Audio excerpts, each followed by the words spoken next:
Olá, concurseiros, tudo bom? Vamos à análise de mais questões de língua portuguesa da banca IBFC. Então, vamos analisar a primeira questão. Bom, então vamos à primeira questão, tá? São questões da banca IBFC. E a questão diz o seguinte: só colocar aqui a caneta para a gente começar a nossa análise. Diz assim: no estudo gramatical, verifica-se que há os termos essenciais, integrantes e os acessórios da oração. Quanto à classificação das expressões destacadas, assinale a alternativa incorreta. Letra A. Então, temos que encontrar uma alternativa falsa, tá? Uma alternativa que mostra aí uma afirmação falsa. Letra A diz o seguinte: vou ficando por aqui. Está afirmando que por aqui é um termo acessório e é um adjunto adverbial de lugar. Entenda uma coisa: por aqui não está indicando um lugar. Ó, eu vou ficar por aqui, eu estou aqui. Eu não estou indicando um lugar onde eu estou. Então, dentro da oração, todo termo ou expressão que indicar lugar, você tem sim um adjunto adverbial, tá?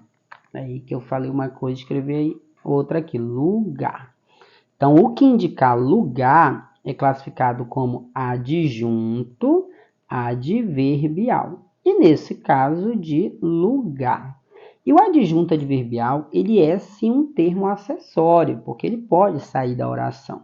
Então, a letra A está correta, mas a gente tem que encontrar uma incorreta. Letra B. Tomara, meu Deus, tomara. Está dizendo que meu Deus é um termo isolado, sem função sintática e é um vocativo. Perceba que alguém está chamando um ser por meu Deus. Então, meu Deus, ó, é um chamamento, tá? Aquele termo que a gente usa, coloquei chamento, né? Só apagar aqui, é um chamamento. Aquele termo que a gente usa para chamar, para evocar, é o que a gente chama de vocativo. Então, meu Deus é um vocativo, sim. Então, se eu digo assim, venha aqui, Maria, faça um favor, né? Faça isso, Pedro. Perceba que eu estou chamando alguém por Maria, eu estou chamando alguém por Pedro, né? Colega, faça isso. Eu chamei alguém por colega. Todo termo que a gente usa para chamar é sim classificado como vocativo. E por regra, o vocativo ele é separado por vírgula. Se vem no meio da frase, deve vir separado por duas vírgulas. Ele é um termo correto, tá? Como diz aqui, ó, sem função sintática, porque o vocativo não depende do verbo. E a base da análise sintática é o verbo. Então, está correto sim. É um vocativo e não possui função sintática. Letra C. Então, não é a B, porque temos de encontrar a incorreta. Letra C diz o seguinte: só deixo o meu cariri no último pau de arara. Está dizendo que pau de arara é um termo essencial, sujeito simples. Eu vou colocar aqui um outro slide aqui em branco para a gente entender melhor, tá? E essa frase.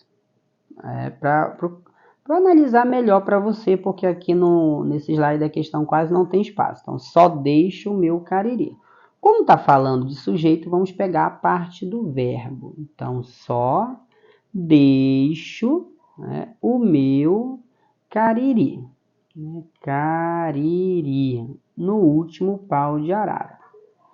Para a gente encontrar um sujeito, a gente olha para o verbo e pergunta o que ou quem. A pergunta é para encontrar o sujeito e a resposta será o próprio sujeito. Então, quem é que deixa o meu cariri no pau de arara, como diz lá? Gente, entenda uma coisa. Você consegue responder quando eu pergunto assim, ó, quem é que deixa o meu cariri? Quem deixa sou eu. Porque você sabe que sou eu quem deixo? Porque esse verbo deixar, ele está conjugado, ó, deixo. E a gente consegue conjugar esse verbo por um pronome pessoal, que é o eu. O único pronome que a gente consegue conjugar esse verbo é o eu. Né? Eu não posso dizer tu deixo, ele deixo. A gente consegue dizer eu deixo. Né? A gente não está vendo o sujeito. Se formos voltar aqui na oração, a gente não encontra o sujeito. Mas quando a gente olha para o final do verbo, a gente sabe que o sujeito sou eu. Esse final do verbo é o que a gente chama de desinência. E essa desinência ajudou a encontrarmos o sujeito. Esse sujeito, que ele é encontrado pela desinência, que a gente não vê, mas sabe quem é, ele é chamado de sujeito oculto, porque ele está escondido. Também é chamado de elíptico ou desinencial, porque ele foi encontrado pela desinência. Então, não é um sujeito simples, é um sujeito oculto, e o sujeito é o termo eu. Lá na oração está dizendo que o sujeito é o termo pau de arara. Pau de arara não está na função do sujeito. Logo, a letra C está inadequada. Letra D. A vida aqui só é ruim. É um termo essencial e é um predicado nominal. Vamos verificar. Vamos separar o sujeito do predicado para analisarmos o predicado. A gente olha para o verbo e pergunta o que ou quem para encontrar o sujeito. O que é ruim? A vida. Encontramos o sujeito. Essa parte aqui só é ruim é o predicado. Vamos analisar então como o predicado é formado. O predicado é formado por um verbo ser, que está conjugado em er, e um termo que se liga ao sujeito vida. Ó. O que só é ruim? A vida. A vida é o sujeito.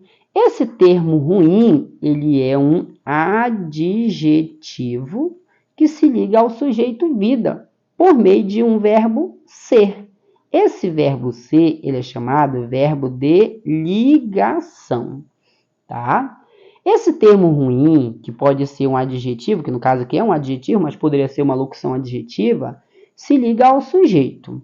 Aquele termo que caracteriza um sujeito, geralmente por um verbo de ligação, a gente chama de predicativo do sujeito.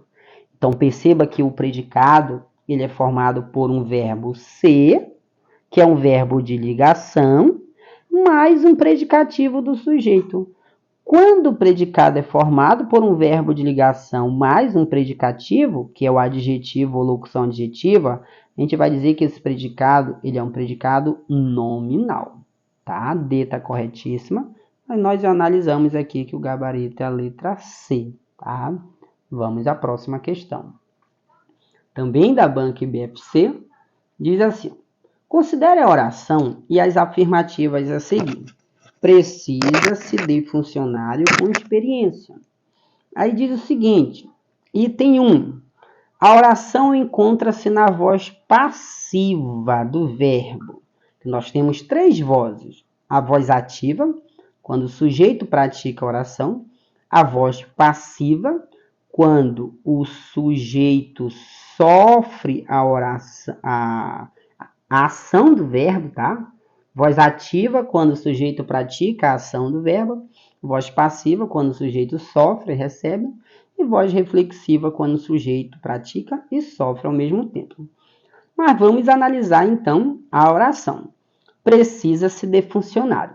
Vamos analisar, como está falando de voz verbal, a gente precisa analisar o verbo, entender como é esse verbo. Quem precisa de algo. Bem aqui está uma preposição. Se quem precisa de algo, isso é um verbo transitivo e indireto. Como é que eu sei que é um verbo transitivo e indireto? Porque quem precisa de algo, de alguma coisa. Então é um verbo que pede complemento. E ele pede um complemento com preposição. Quando o verbo pede complemento com preposição, ele é chamado de verbo transitivo indireto. Aqui está a preposição. Aí eu já dou uma dica para vocês, que é o seguinte. Não existe voz passiva quando o verbo ele é transitivo indireto. Para ter voz passiva, ou melhor, para ter voz verbal, né, que tanto faz ativa, passiva ou reflexiva, para a gente ter voz verbal, o verbo ele tem que ser transitivo direto ou um verbo transitivo direto e indireto, que é o bitransitivo. Mas precisa ter o objeto direto para que o verbo tenha voz. E daí a gente consiga sair da ativa para a passiva analítica, por exemplo. O verbo aqui da oração precisa, ele é um verbo transitivo indireto, ele não tem objeto direto. Ele tem um objeto indireto, que é funcionário. Então, já sabemos que nessa oração não há voz verbal, porque para haver voz verbal, eu tenho que ter o objeto direto, que só ocorre no verbo transitivo direto e no verbo transitivo direto e indireto, tá? Logo, o item 1 ele está inadequado, é falso. A oração encontra-se na voz passiva? Não, porque na verdade não há nenhuma voz nessa oração, tá? O sujeito ele é indeterminado? Vamos analisar. Existem duas maneiras de a gente saber se o sujeito é indeterminado. Uma delas é o seguinte: o verbo ele vai aparecer na terceira pessoa do singular, mais o se. E aqui nós temos um precisa-se,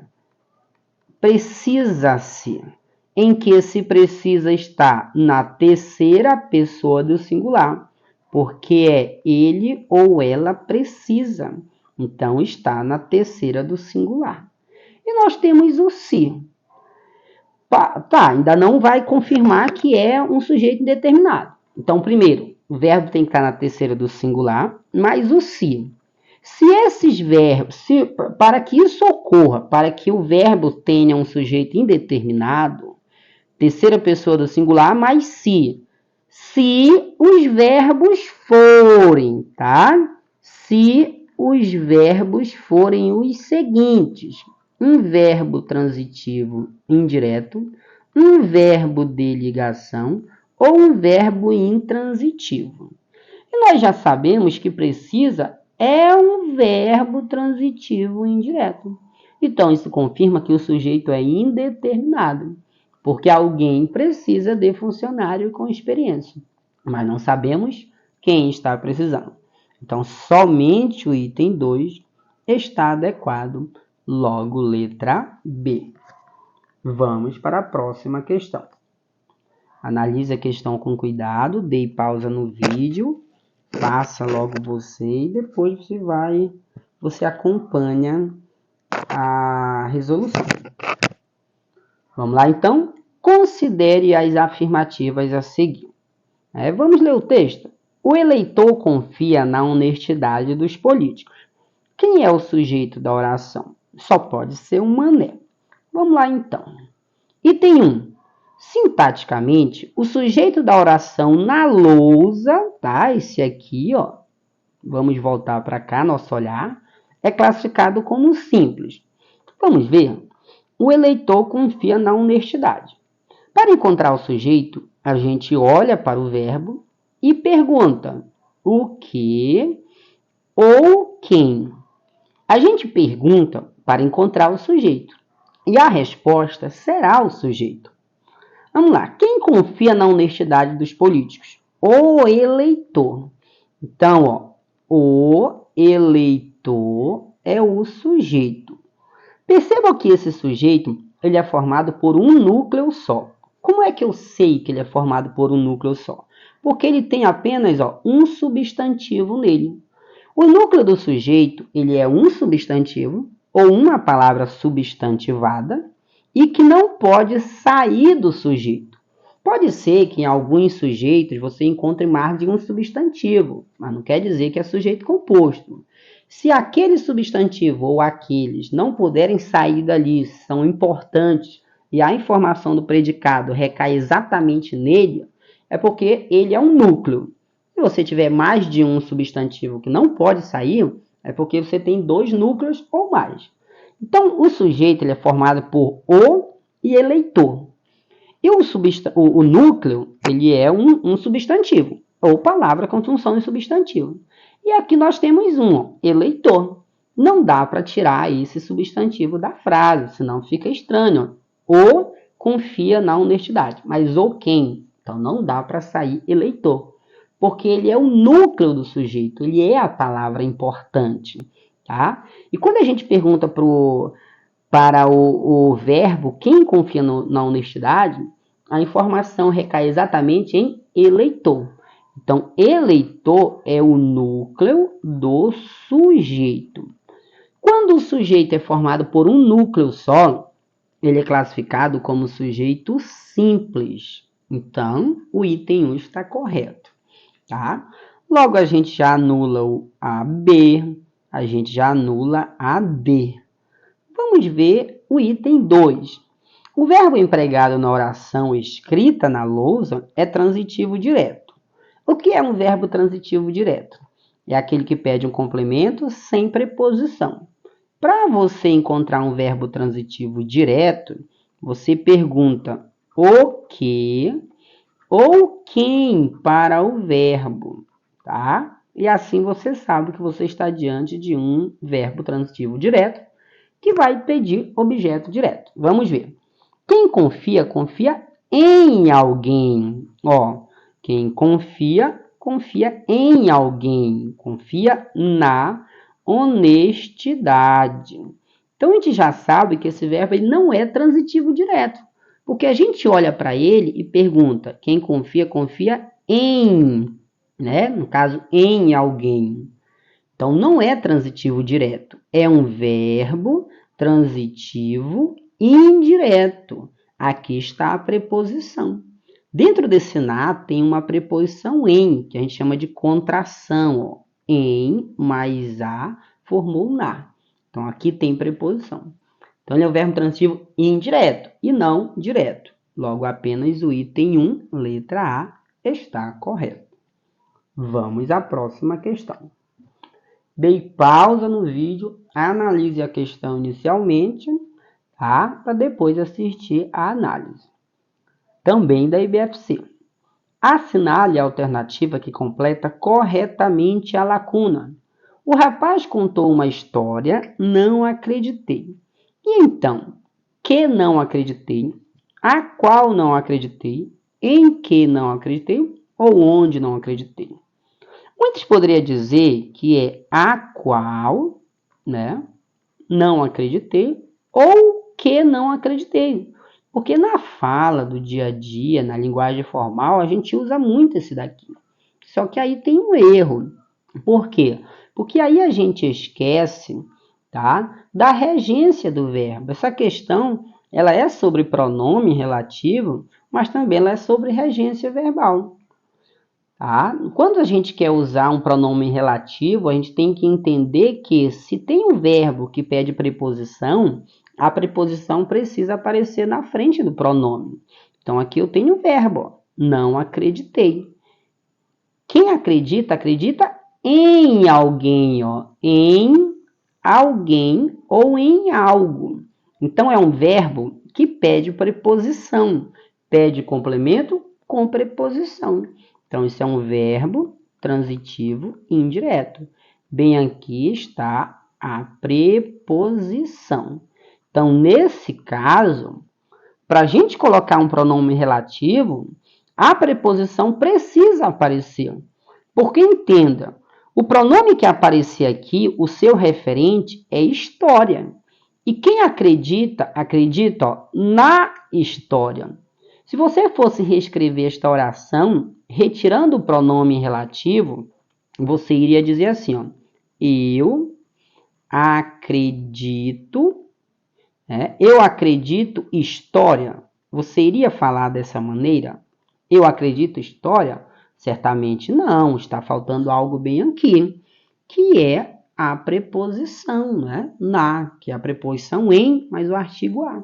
Porque esse verbo pede preposição, pede um complemento com preposição. Então, se a gente decide colocar o pronome relativo, essa preposição precisa aparecer na frente do pronome, tá? E quem acredita em alguém, a preposição em aparece em qual alternativa? Letra C. Então, o rapaz contou uma história em que não acreditei. Aí sim está correto, tá? Letra C. Bom, se não entendeu alguma explicação daqui das questões, analise novamente o vídeo, assista novamente